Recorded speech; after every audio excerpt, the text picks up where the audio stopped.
വലിയ ദുരൂഹത ഉയർത്തിയ ഒരു മരണമായിരുന്നു IB ഉദ്യോഗസ്ഥ മേഘയുടെ മരണം. അത് ഈ ആത്മഹത്യ ഉണ്ടായ സംഭവത്തിൽ അവസാന ഫോൺ കോൾ, മേഘയ്ക്ക് വന്ന അവസാനത്തെ ഫോൺ കോൾ കേന്ദ്രീകരിച്ചാണ് അന്വേഷണം ഇപ്പോൾ പുരോഗമിക്കുന്നത്. ഫോൺ വിളിച്ചത് ആരാണെന്ന് കണ്ടെത്താൻ സൈബർ പോലീസിൻ്റെ സഹായം തേടിയിട്ടുണ്ട്.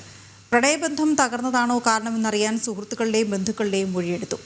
രശ്മി കാർത്തിക ചേരുന്നുണ്ട് വിവരങ്ങളുമായി. രശ്മി, ഈ ആത്മഹത്യ, അതായത് ഈ ട്രെയിൻ ഇടിച്ച് മരിക്കുമ്പോൾ ഈ ഫോൺ ആകെ തകർന്നു പോയിരുന്നു. അപ്പോൾ അതുകൊണ്ട് തന്നെ എങ്ങനെയാണ് സൈബർ പോലീസിൻ്റെ സഹായത്തോടു കൂടി ഈ ഫോൺ കോളിൻ്റെ വിവരങ്ങൾ എടുക്കേണ്ടത്? കാരണം ഈ ട്രെയിനിന് മുന്നിലേക്ക് ഓടി വരുമ്പോൾ ഫോണിൽ സംസാരിച്ചുകൊണ്ടാണ് മേഘ കടന്നു വന്നത് എന്നായിരുന്നു മൊഴി ലഭിച്ചത്. അപ്പോൾ ആ തരത്തിൽ അന്വേഷണം മുന്നോട്ട് പോകണമെങ്കിൽ അതെങ്ങനെയാണ് സാധ്യമാകുന്നത്?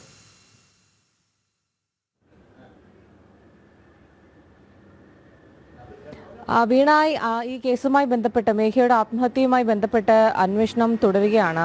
വളരെ വിഷമമുള്ളൊരു കാര്യം തന്നെയായിരുന്നു. ഒരു വർഷം മുൻപാണ് ഈ ജോലിയിലേക്ക് മേഘ പ്രവേശിച്ചത്. മേഘ എൻ്റെ ഒരു സഹോദരി കൂടിയാണ്, എനിക്ക് അറിയാവുന്നൊരു കുട്ടി കൂടിയാണ്. വളരെ വിഷമമായിരുന്നു കുട്ടിയുടെ ആത്മഹത്യ.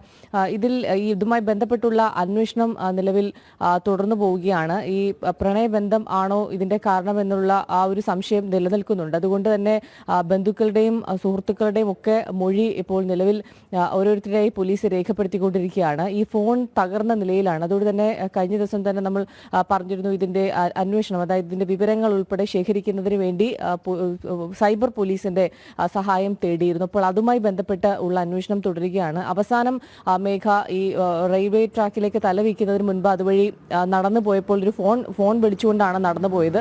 അതിനുശേഷം ഈ ട്രാക്കിന് കുറുകെ കിടക്കുകയായിരുന്നു. അപ്പോൾ ആ സമയത്ത് അവസാനം മേഘ സംസാരിച്ച ആ ആളുമായി ബന്ധപ്പെട്ട് അയാളാണ് ഈ ഒരു ആത്മഹത്യയിലേക്ക് മേഘയെ നയിച്ചത് എന്നുള്ളൊരു സംശയമാണ് പോലീസിന് ഉള്ളത്. അതുകൊണ്ട് തന്നെ ഈ അവസാനത്തെ കോൾ ആരുടേതാണ് എന്ന് അറിയുന്നതിന് വേണ്ടിയുള്ള അന്വേഷണമാണ് നിലവിൽ പുരോഗമിക്കുന്നത്. അത് ആരാണ് എന്ന് കണ്ടെത്താൻ ഇതുവരെയും കഴിഞ്ഞിട്ടില്ല. അത് ഒപ്പം ജോലി ചെയ്യുന്ന ഒരു സഹപ്രവർത്തകനാണ് എന്നുള്ളൊരു വിവരമുണ്ട്. മേഘ ഈ വിവരം നേരത്തെ വീട്ടിലുൾപ്പെടെ പറഞ്ഞിരുന്നൊരു കാര്യമാണ്. വളരെ പെട്ടെന്ന് തന്നെ ഈ ഒരു ബന്ധത്തിൽ നിന്ന്, അതായത് വിവാഹത്തിലേക്ക് നീങ്ങിയിരുന്ന ബന്ധത്തിൽ നിന്ന് പെട്ടെന്ന് ഈ സുഹൃത്ത് പിന്മാറിയതാണ് ആത്മഹത്യക്ക് കാരണം എന്നുള്ളൊരു നിഗമനത്തിലാണ് പോലീസ് ഉള്ളത്. ഏതായാലും ഈ ഫോൺ വിവരങ്ങൾ, അതായത് ഫോൺ തകർന്നു പോയതുകൊണ്ട് തന്നെ ഇനി അതിന്റെ വിവരങ്ങൾ ഉൾപ്പെടെ CDR ഉൾപ്പെടെ ലഭിക്കേണ്ടതുണ്ട്. അതോടെ ഉടൻ തന്നെ ലഭിക്കുമെന്നുള്ളതാണ് പ്രതീക്ഷിക്കുന്നത്. ഏതായാലും അതുമായി ബന്ധപ്പെട്ടുള്ള അന്വേഷണമാണ് നിലവിൽ പോകുന്നത്. ഇനി കൂടുതൽ സുഹൃത്തുക്കളുടെയും ബന്ധുക്കളുടെയും വീട്ടുകാരുടെയും ഒക്കെ മൊഴി രേഖപ്പെടുത്തും. ഏതായാലും ഇതുമായി ബന്ധപ്പെട്ടുള്ള അന്വേഷണം നിലവിൽ പുരോഗമിക്കുകയാണ്. വീണ.